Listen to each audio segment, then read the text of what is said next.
Colombia has the longest running civil war in Latin America, involving government forces and leftist guerrillas, as well as right-wing paramilitaries, which has been referred to as an asymmetric low-intensity conflict, which plays out mainly in the countryside and in areas which are remote, difficult to reach. The United States of America has been involved in this civil war since the violence started, on the side of the government and those who support it, fighting against the Red Menace. But US involvement in Colombia, of course, has a lot to do with the so-called war on drugs. Apparently there has been a large decrease in cocaine production in Colombia in recent times, but producers are still operating. Even as various paramilitary groups have disarmed since the turn of the century, still, reports of indiscriminate attacks on civilians by paramilitary groups continued. Former President Alvaro Uribe has been the subject of allegations regarding paramilitary activity. It's my understanding that there is a right-wing elite at the top of Colombian politics which maintains close ties with Washington and toes the line when it comes to imperialist US foreign policy. Colombia's civil war has left up to 250,000 people killed, and it's thought to have displaced millions more. It's hard to get accurate numbers. There is a peace process going on, a dialogue between the government and FARC, or the Revolutionary Armed Forces of Colombia People's Army, a violent Marxist organisation involved in the conflict since the mid-60s, funds itself through kidnappings, drug production and distribution, extortion and the like. Human rights abuses by the government and non-state actors alike have been documented again and again over the decades.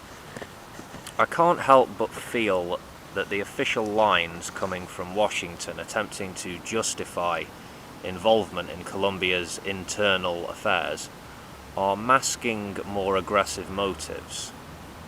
The US has been throwing money and resources at their allies in Colombia for a long time.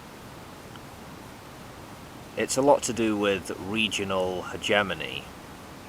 US involvement in Latin America over the decades has not covered the stars and stripes in glory, shall we say. Anyway, there is a dialogue between the state and revolutionary forces now in Colombia.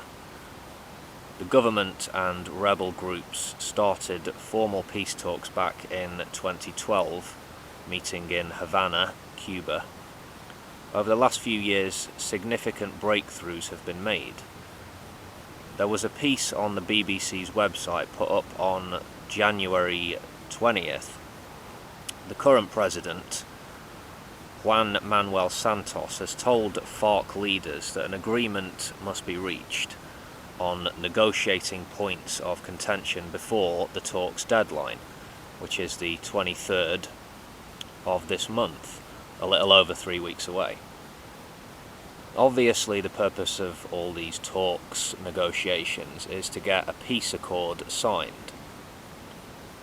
Last I heard, there were still some issues outstanding with regard to how this accord will be implemented and the disarmament process. President Santos has said the talks will not be extended beyond the deadline, and there is clearly still tensions and bad blood, as you would expect there to be after decades of fighting. Even if this accord is signed on the 23rd of March, it doesn't necessarily mean peace, as the accord will be subject to a referendum. If the Colombian people reject it, the accord fails, and what then? I don't know. Either it's back to the negotiating table, or the fighting and killing goes on. Watch this space.